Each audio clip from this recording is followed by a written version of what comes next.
네. 여러분 PPT 화면에 뭐가 보이시나요? 네, 점이 보이시죠?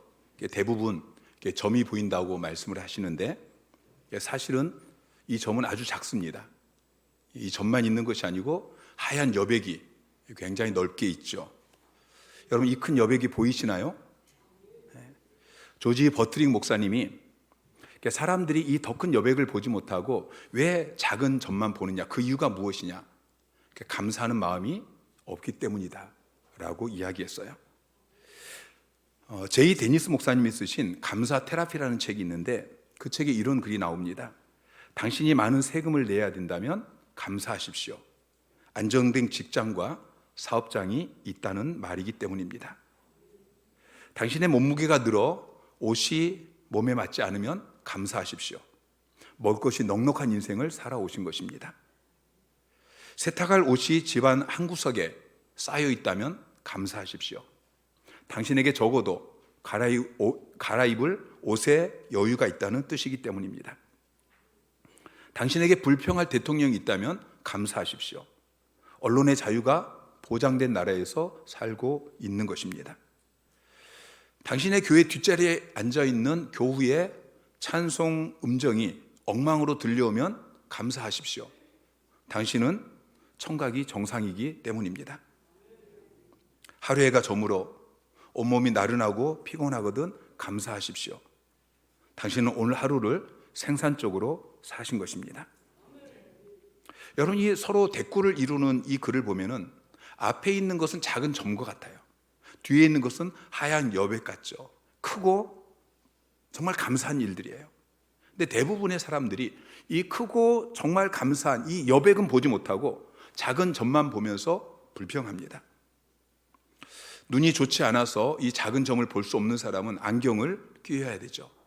근데 이 큰 여백을 볼 수 없는 사람도 안경을 끼워야 됩니다.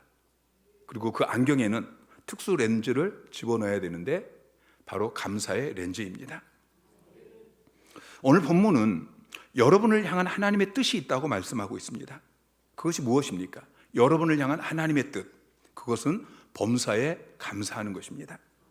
여러분, 범사는 내 삶에 일어나는 모든 환경, 상황, 사건, 때를 의미하는 것입니다. 지금 여러분이 처해 있는 그 상황 속에서 감사하라고 말씀하십니다. 계속해서 감사해라. 감사를 넘치게 해라. 감사를 결코 멈추지 말라 말씀하고 계십니다. 바울은 데살로니가 교회에 편지를 보내면서 자기 자신이 항상 감사한다라고 고백하고 있어요. 데살로니가전서 1장 2절에 우리가 너희 모두로 말미암아 항상 하나님께 감사하며, 데살로니가전서 2장 13절에 이러므로 우리가 하나님께 끊임없이 감사함은, 데살로니가후서 1장 3절에 형제들아 우리가 너희를 위하여 항상 하나님께 감사할지니, 데살로니가후서 2장 13절에 주께서 사랑하신 형제들아 우리가 항상 너희에 관하여 마땅히 하나님께 감사할 것은, 계속해서 항상 하나님께 감사하고 끊임없이 감사하고 항상 하나님께 감사하고 항상 하나님께 감사한다라고 고백하고 있어요. 그러면서 오늘 본문에서 데살로니가 교회 성도를 향해서 너희도 범사에 감사해라, 너희도 항상 감사해라 권면하고 있는 것이죠. 골로새 교회 성도들에게는 감사함을 넘치게 하라고 권면하고 있어요. 골로새서 2장 7절 말씀, 자 시작. 그 안에 뿌리를 박으며 세움을 받아 교훈을 받은 대로 믿음에 굳게 서서 감사함을 넘치게 하라. 감사함을 넘치게 하라. 여러분도 항상 하나님께 감사하는 삶을 사시기를 주님의 이름으로 축원합니다. 불평이 넘치는 삶이 아니라 감사가 넘치는 삶을 살게 되시기를 주님의 이름으로 축원합니다. 고린도후서 9장 15절에 바울은 이렇게 이야기해요. 말할 수 없는 그의 은사로 말미암아 하나님께 감사한다. 그의 은사라고 번역되어진 이 도레아라는 헬라어 단어는 선물이에요. 선물. 그의 선물로 말미암아. 궁극적으로는 하나님의 은혜를 이야기하는 것이죠. 바울은 하나님께서 자기에게 주신 말할 수 없는 은혜 때문에, 선물 때문에 하나님께 감사합니다. 하나님께서 여러분에게도 말할 수 없는 선물을 주셨어요. 말할 수 없는 은혜를 주셨어요.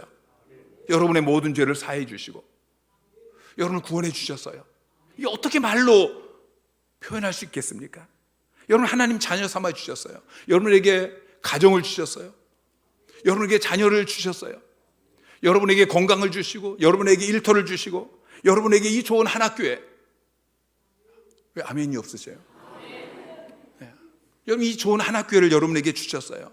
옆에 보세요. 이 좋은 성도들 보내주시고, 여러분에게 셀 가족을 허락하여 주시고, 여러분에게 직분을 주시고, 여러분에게 사역을 주시고, 여러분 감사하시기 바랍니다. 하나님께서 저에게도 말할 수 없는 은혜를 베풀어 주셨어요. 저처럼 부족하고 허물 많은 사람을 이 한학교에, 이 정말 영광스러운 한학교의 담임 목사로 세워주셨어요. 여러분과 함께 한학교회를 세우고 또 한국교회를 회복시키는 이 일에 과분하게 저를 사용하고 계셔요. 얼마나 감사한지 몰라요. 올해도 지난 몇 달 동안 새가족학교, 제자대학, 월요일, 화요일, 수요일, 목요일, 토요일 계속해서 밤마다 사역을 하고, 그리고 교회 사역 컨퍼런스, 목회자 집중훈련, 또 총회 사모 세미나, 농어촌 목회자 대회, 또 라오스 선교사 대회, 정신없이 사역을 했어요. 사역이 끝나면 몸은 힘들고 지친데 마음에 감사함이 있어요. 하나님, 제가 뭐라고 저 같은 것을 이 귀한 일에 사용하여 주시니 감사합니다. 여러분, 우리의 삶을 구석구석 천천히 살펴보면은 점은 아주 적어요. 여러분, 점은 아주 적고 여백은 너무나 큽니다. 하나님께서 은혜로 주신 것이 너무나 많고, 그래서 감사할 일이 너무나 많은 것이죠. 하나님께서 나에게 말할 수 없는 은혜를 베풀어 주셨어요.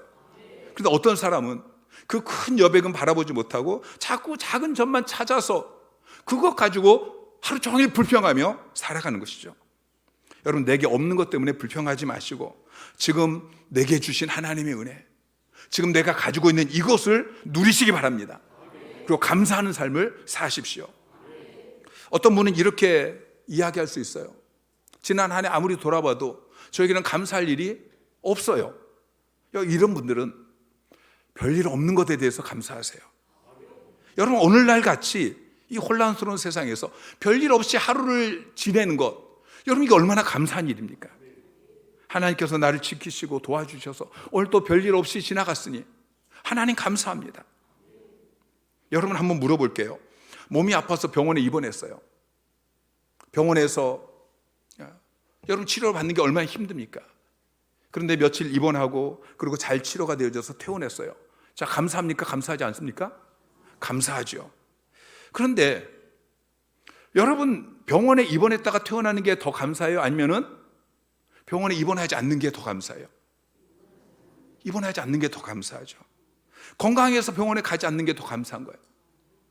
여러분, 지난 며칠 동안 병원에 입원하지 않았다면 감사하시기 바랍니다. 여러분, 밥 먹을 때만 감사 기도하지 마시고요. 저녁에 잘 때 하나님, 오늘 하루도 아무 일 없는, 별일 없었던 거 감사합니다. 감사 기도를 드리시기 바랍니다. 자, 그런데 오늘 본문에 주님께서 우리에게 범사에 감사하라, 이 말은 그 이상의 의미를 가지고 있어요. 감사할 일 때문에 감사하고 별일이 없어서 감사하는 그 이상, 모든 상황 속에서, 모든 환경 속에서 감사하라고 말씀하고 있어요. 문제 앞에서도 감사하라고 말씀하고 있어요. 고난 앞에서도 감사하라고 말씀하고 있는 것입니다. 여러분, 범사에 감사하시기를 주님의 이름으로 축원합니다. 실패의 상황에서도 감사하세요. 남편이 속을 썩이고 아내가 속을 썩이고 자식이 문제를 일으키고 그래도 감사하시기 바랍니다. 재정적인 어려움이 생기고 갑자기 원치 않는 교통사고가 나고 이런 여러 가지 일들이 일어날 때에 그 모든 상황 속에서 감사하시기를 주님의 이름으로 축원합니다. 욥은 하루아침에 자기의 모든 재산을 다 잃어버렸어요. 자기 사랑하는 자녀들이 하루아침에 다 죽었어요. 자기 몸의 건강을 다 잃었어요. 머리끝부터 발끝까지 악창이 나서 질그릇으로 막 긁어야 되는 그런 상황 가운데 그는 원망하지 않아요. 불평하지 않아요. 감사했어요. 자, 욥기 1장 21절 말씀 시작. 이르되 내가 모태에서 알몸으로 나왔사온즉 또한 알몸이 그리로 돌아갈지요.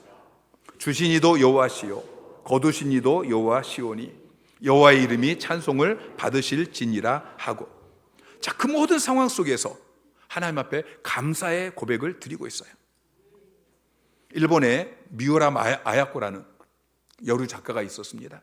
이분이 빙점이라는 아주 유명한 소설을 썼고요, 노벨 문학상을 받으신 분인데, 미우라 아야코의 어머니는 늘 입에 감사를 달고 살았어요. 아리가또 고자이마스, 아리가또 고자이마스. 어느 날 비가 며칠 계속 내려서 습기로 고생하고 있는데 어머니가 아리가또 고자이마스, 아리가또 고자이마스. 그러니까 미우라 아야코가 엄마에게 물어보는 거예요. 아니, 엄마 지금 이 상황에 뭐가 그렇게 감사해요? 어머니가 대답을 합니다. 하나님께서 이렇게 많은 비를 한꺼번에 쏟아붓지 않으시고 며칠 나눠서 이렇게 내려주시니 얼마나 감사하냐. 미우라 아야코는 그 어머니의 신앙과 삶의 영향을 받아서 늘 감사와 나눔의 삶을 살아갑니다.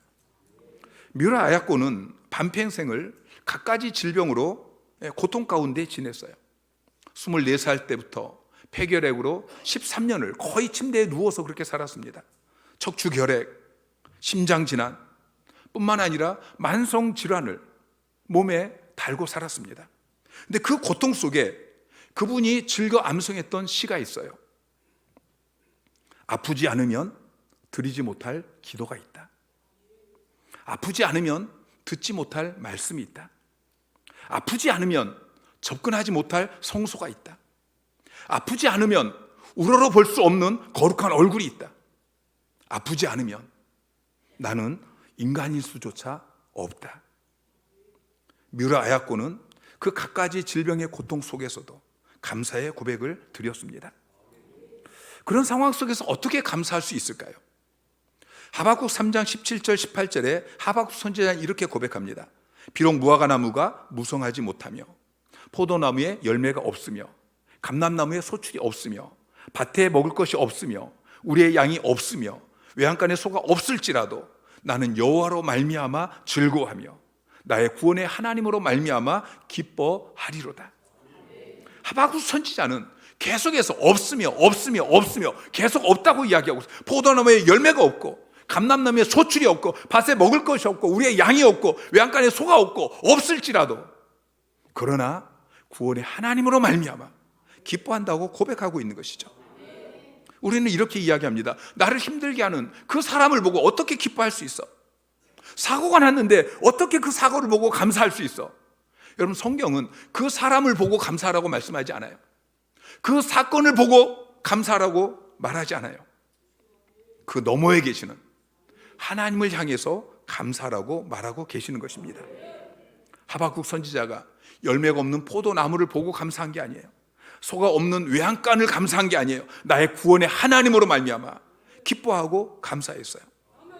어떤 상황, 어떤 문제, 어떤 고통 가운데도 그 너머에 계신 하나님, 그 모든 것을 합력하여 선을 이루실 그 하나님, 나의 구원이신 하나님을 바라보면서 불평하지 않고 감사하는 여러분 되시기를 주님의 이름으로 축원합니다. 핑크대왕 펫이라는 서양의 동화가 있는데 그 동화에 나오는 왕은 핑크색을 광적으로 좋아합니다. 그래서 자기가 입는 옷부터 시작해서 궁전의 모든 것들을 다 핑크색을 칠하게 해요. 그런데 만족할 수가 없어요. 왜냐하면 궁전을 나가면은 다 핑크색이 아닌 게 너무 많기 때문에. 그래서 그는 왕의 권력을 이용해서 백성들에게 보이는 것을 다 핑크색을 칠하라고 이야기를 합니다. 그래서 나무도 핑크색을 칠하고 도로도 핑크색을 칠하고 심지어는 동물들도 다 핑크색을 칠해요. 주위의 모든 것이 다 핑크색으로 바뀌니까 이 왕이 이제 기분이 너무 좋아졌어요. 그런데 그 왕도 핑크색으로 바꿀 수 없는 게 있어요. 그것은 푸른 하늘이에요. 그는 푸른 하늘을 바라볼 때마다 화가 납니다. 그래서 어떻게 하면 이 파란 하늘을 핑크색으로 바꿀까? 스승을 찾아갑니다. 스승이 해결책을 주어요. 그것은 핑크색 안경을 끼는 거예요. 핑크 대왕이 이 핑크색 안경을 쓰고서 세상을 바라보니까 이제 하늘도 핑크색이 되어지고 모든 것이 다 핑크색으로 바뀌었어요. 여러분, 사람이 어떤 안경을 쓰고 세상을 바라보느냐에 따라서 달라져요. 똑같은 환경이지만 불평의 안경을 쓰고 보면은 불평거리로 살게 되는 것입니다. 그러나 감사의 안경을 쓰고 보면 온 세상이 감사할 것 투성인 것이죠. 여러분, 감사의 안경을 쓰고 여러분의 상황, 문제, 그리고 여러분 앞에 있는 그 고통의 문제를 바라보시기 바랍니다. 여러분, 감사의 안경이 무엇입니까? 로마서 8장 28절 말씀이에요. 자, 로마서 8장 28절 말씀 시작.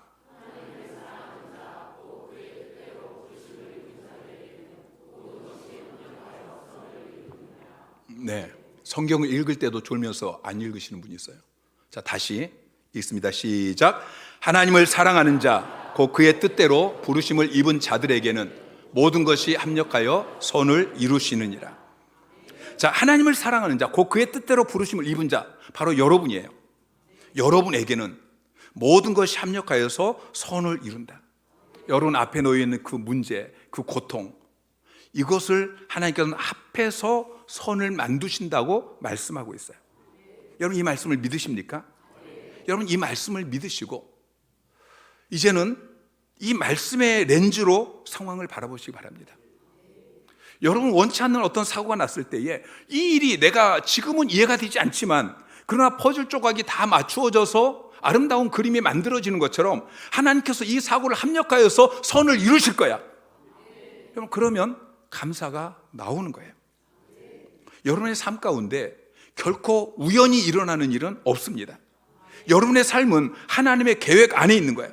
선하신 하나님께서 여러분의 삶에 궁극적인 선을 예비해 놓고 계십니다. 지금 당장 여러분 앞에 놓여 있는 그 상황이 고통이고 힘들고 이해가 되지 않고 그 불평할 거리인 것처럼 보이지만 그러나 하나님은 이것조차 합력하여서 선을 이루십니다. 여러분, 믿으시기 바랍니다. 여러분의 삶 가운데 무수한 고통과 어려움이 있을 수 있습니다. 근데 그 고통에는 뜻이 있어요. 하나님의 뜻이 있어요. 선하신 뜻이 있어요. 여러분, 고난 가운데 하나님의 계획이 있다는 것을 믿으시기 바랍니다. 참새 한 마리가 땅에 떨어지는 것도 하나님이 허락하지 아니하시면 결코 일어날 수 없는 거예요. 하나님은 여러분보다도 여러분을 더 잘 아십니다. 하나님은 지금 여러분이 처한 그 상황을 여러분보다 더 잘 아십니다. 바둑을 잘 두는 사람은 몇 수 앞을 보면서 바둑을 둡니다. 여러분은 지금 여러분의 상황 속에서 한 수 앞, 두 수 앞밖에 못 보죠.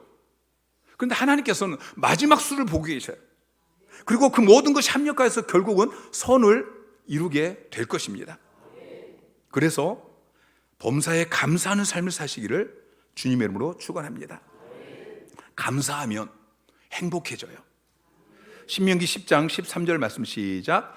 내가 오늘 내 행복을 위하여 내게 명하는 여호와의 명령과 규례를 지킬 것이 아니냐. 내 행복을 위해 내게 명하는 여호와의 명령과 규례라고 말씀하고 있어요. 하나님이 여러분에게 명령하신 그 모든 명령은 여러분의 행복을 위해서 명령하시는 거예요. 범사에 감사하라, 이 명령도 여러분의 행복을 위해서 하나님이 명령하신 거예요. 여러분이 범사에 행복하면 여러분의 삶은 행복하게 되어지는 것입니다. 우리의 삶에 늘 문제가 있습니다. 우리가 원치 않는 고난이 늘 우리의 삶에 찾아옵니다. 그러나 그 속에서도 우리는 행복한 삶을 살아야 되는 것이죠. 어떻게 해야 됩니까? 감사의 렌즈를 끼고 그 상황을, 그 문제를, 내가 원치 않는 그 일을 바라보십시오. 고난을 반드시 선으로 바꾸실 그 하나님을 신뢰하며 무조건 감사하세요. 감사함을 넘치게 하세요. 입술에 감사를 달고 사시기를 주님의 이름으로 축원합니다. 그러면 여러분의 삶이 행복해질 것입니다. 한 형제가 산에서 나무를 하다가 항아리 2개를 발견했어요. 그 항아리에는 쌀이 절반 정도 채워져 있었습니다. 그래서 형제가 각각 하나씩 가지고 내려와서 이제 집으로 가져갔는데 그 항아리는 쌀을 퍼도 쌀이 줄어들지 않는 거예요. 동생은 그 쌀을 퍼서 이웃들과 나눠 먹으면서 행복하게 살아요. 근데 형은 이 항아리가 쌀이 반밖에 차지 않는 것이 불만이에요. 그래서 쌀을 채우기 시작합니다. 그런데 아무리 쌀을 부어도 쌀이 항아리에 차지 않는 거예요. 쌀을 붓다 화가 나가지고 이 형이 항아리를 깨트려 버렸어요. 여러분, 마음에 병이 들면 감사가 사라집니다. 감사가 사라진 사람에게는 늘 불평, 원망, 짜증만 넘쳐나게 되는 것이죠. 행복은 감사의 문으로 들어옵니다. 그리고 불평의 문으로 나갑니다. 여러분, 행복하게 살기를 원하십니까? 행복이 감사의 문으로 들어오게 하세요. 불평의 문으로 나가지 않게 하세요. 우리 인생의 항아리는 절반만 채워져 있다는 것을 늘 기억하며 사시기를 바랍니다. 그런데 그 절반만 가지고도 우리는 동생처럼 늘 행복하게 살 수 있는 것입니다. 그 비결이 무엇입니까? 감사하는 것이죠. 2차 세계대전 때에 유럽의 연합군 포로 수용소에 군의관들이 만들어낸 새로운 병명이 있어요. 그 병명이 뭐냐면은 가시철망병이에요. 가시철망병. 이 병의 증세는 극도로 우울하고 먹어도 살이 안 찌고 또 온몸이 쇠약해져서 그냥 누워만 있으려고 하는 그런 증세입니다. 포로 수용소에 가시철망 안에 갇혀 사는 이 상황에서 온 병이다 해서 가시철망병이라고 이름을 지었어요. 이 환자들의 공통점이 있습니다. 그들은 입만 열면 불평합니다. 그런데 같은 포로 수용소에 살지만 다 이 병에 걸리는 게 아니에요. 어떤 사람은 이 병에 걸리는데 어떤 사람은 이 병에 안 걸려요. 어떤 사람이 이 병에 걸리느냐? 하루 종일 가시철망만 바라보는 사람은 이 병에 걸립니다. 그런데 그 가시철망만 바라보는 것이 아니고 그 가시철망 너머에 있는 푸른 바다를 바라보고 가시철망 밑에 피어있는 이런 모습을, 이 들꽃을 바라보면서 사랑하는 사람의 얼굴을 떠올리고 얼굴에 미소를 짓는 사람은 이 병에 걸리지 않았습니다. 지금 여러분의 삶에 있는 가시철망이 무엇입니까? 여러분의 삶이 가시철망에 갇혀 있는 것처럼 느껴질 때에 그 상황, 그 환경만 바라보면서 불평하고 투덜거리면 여러분의 인생은 불행해질 수밖에 없는 것입니다. 불평을 그치고 감사를 시작하십시오. 가시철망 너머에 계시는 하나님을 바라보시고 감사하십시오. 모든 것을 합력하여 선을 이루실 하나님을 바라보면서 감사하십시오. 그러면 마음에 평안이 찾아옵니다. 기쁨이 찾아옵니다. 그러면서 하나님이 행하시는 기적이 시작되어질 것입니다. 왜 하나님께서 범사에 감사하라고 명령하십니까? 감사에는 놀라운 능력이 있기 때문입니다. 감사하면 기적이 일어납니다. 감사하는 곳에 하나님이 임하시고 하나님이 임하시면 기적이 일어나는 거예요. 40대 후반에 한 집사님이 계셨습니다. 그분이 한때는 잘 나가는 사업가였어요. 그런데 사업이 부도나고 건강이 나빠지고 또 가정도 깨어지고 그러면서 기쁨도 사라지고 평안도 사라지고 열정도 사라지고 죽지 못해 사는 그런 인생이 되었습니다. 목사님께서 그 집사에게 조언을 하셨어요. 매일 아침 일어나자마자 감사 제목 10가지를 수첩에 적고 그리고 하루 종일 그 수첩을 가지고 다니면서 묵상하며 사십시오. 감사할 조건을 찾지 못할 때에는 어려운 일, 문제, 또 장애 이런 것을 쓰시고 이런 것을 주심을 감사합니다. 그렇게 밑에 적으라고 말씀하셨어요. 그리고 그냥 하루 이틀 하고 끝내는 것이 아니고 매일 그렇게 해라. 그러면서 감사의 그릇을 준비하면 하나님께서 감사로 그 그릇을 채우신다. 그렇게 말씀하셨어요. 자, 따라해 보세요. 감사의 그릇을 준비하면 하나님은 감사로 그 그릇을 채우신다. 아멘. 여러분, 그리스도인은 사후 감사를 드리는 사람이 아니에요. 사전 감사를 드리시기 바랍니다. 아직 문제가 해결되지 않았지만 그러나 그 문제를 놓고 감사하면 그럼 하나님께서 그 문제를 감사거리로 바꾸어 주십니다. 사전 감사를 드리는 습관을 가지세요. 그러면 소잃고 외양간 고치는 그런 인생에서 벗어나게 되어집니다.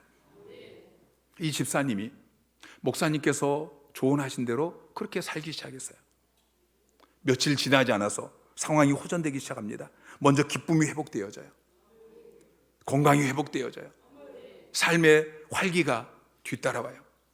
다시 일을 시작하게 되어졌고 끊어졌던 많은 관계들이 회복되어지고 그분의 삶이 완전히 회복이 되어진 것입니다. 처음에는 억지로 감사하는 그에게 하나님께서 감사의 은혜로 충만하게 하셨고 그러니까 감사의 기적이 일어나기 시작한 것입니다. 여러분 기억하세요. 감사는 모든 일의 마침표를 찍는 게 아니에요. 감사는 시작점입니다.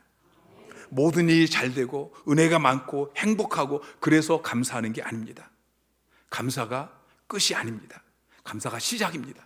하나님이 일하시기 시작한 시작입니다. 감사를 하니까 하나님께서 역사하시고, 감사하니까 하나님께서 은혜를 주시고, 감사하니까 내 인생이 행복해지는 것입니다.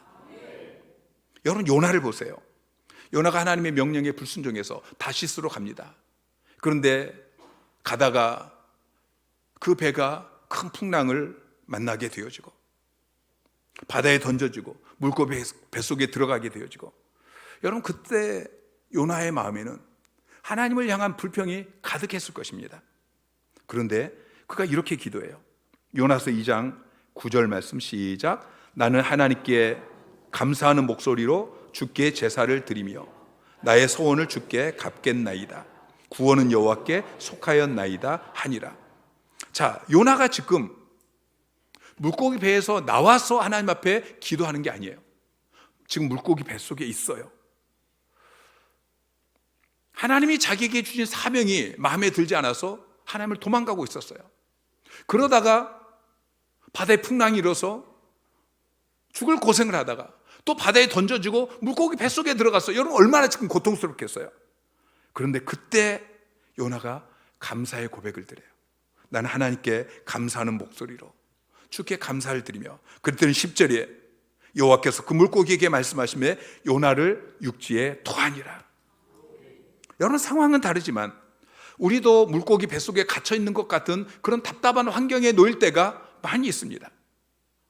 어떻게 그 상황에서 벗어날 수 있을까요? 어떻게 물고기 뱃속에서 우리가 벗어날 수 있을까요? 그것은 바로 감사입니다. 구원의 하나님을 바라보면서 마음 깊은 곳에서 우러나오는 감사의 고백을 드릴 때, 그때가 하나님이 일하시기 시작하는 시간이고, 그때가 물고기가 우리를 토해내는 시간이고, 그때가 여러분 앞에 놓여있는 문제가 해결되기 시작하는 시간이라는 것을 기억하시기 바랍니다.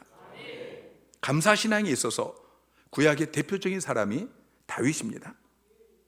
다윗은 골리앗을 죽이고 블레셋을 물리쳤습니다. 그래서 여인들이 사울이 죽인 자는 천천이고 다윗이 죽인 자는 만만이다, 왕의 사위가 되었습니다. 왕의 궁전에서 살게 되었습니다. 근데 어느 날 사울이 다윗을 시기해서 죽이려고 합니다. 다윗이 자기 목숨을 부지하기 위해서 급하게 도망을 가는데 갈 데가 없습니다. 그래서 간 곳이 블레셋입니다. 자기가 골리앗을 죽였습니다. 자기가 블레셋과 전쟁에서 블레셋을 물리치고, 근데 그 블레셋으로 도망간 것입니다.